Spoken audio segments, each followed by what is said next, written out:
Празднование всеми мусульманами Ид-аль-Адха по счастливой случайности совпало с возвращением на свою малую родину Мухаммада Евлоева, одного из самых перспективных спортсменов не только для Федерации спортивной борьбы Ингушетии, но и для всей российской сборной. На сей раз он стал всего лишь серебряным призером, но это дополнительная мотивация для молодого спортсмена.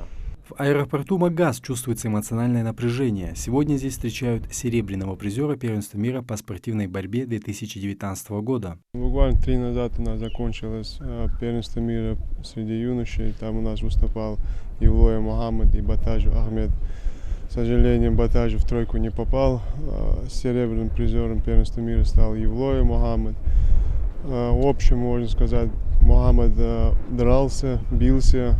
Главное, я думаю, биться, драться, остальное результат само приходит.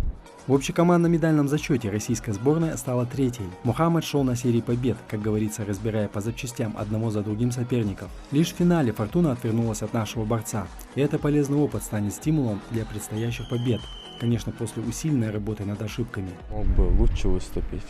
Этого соперника, кому я проиграл в финале, я этого соперника месяц вперед, 6-0 выиграл на Европе, а вот на мире ему проиграл. Дальше надо, значит, тренироваться сильнее и сильнее. Все, отдохнуть чуть-чуть, месяц, 2 недели, так отдохнуть, заново начать с нового листка. Греко-римская борьба в Ингушетии набирает популярность. На смену былым чемпионам пришли новые и голодные до побед борцы, такие как Мухаммад Евлоев, Ахмед Батажев и другие.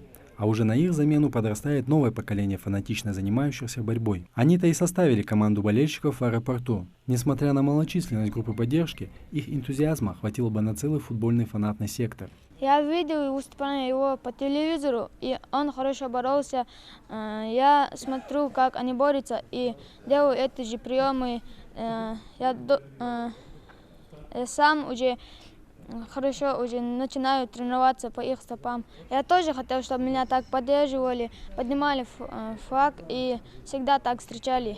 После небольшого отдыха и восстановления нашего борца ждет напряженный тренировочный процесс и подготовка к завоеванию новых вершин. Остается пожелать Мухаммаду терпения и возможности радовать нас новыми победами. Гордимся нашими спортсменами и их тренерами, которые, не жалея сил, ведут их к заветной цели. Харун Аздоев, Магомед Шаухалов, Новости 24.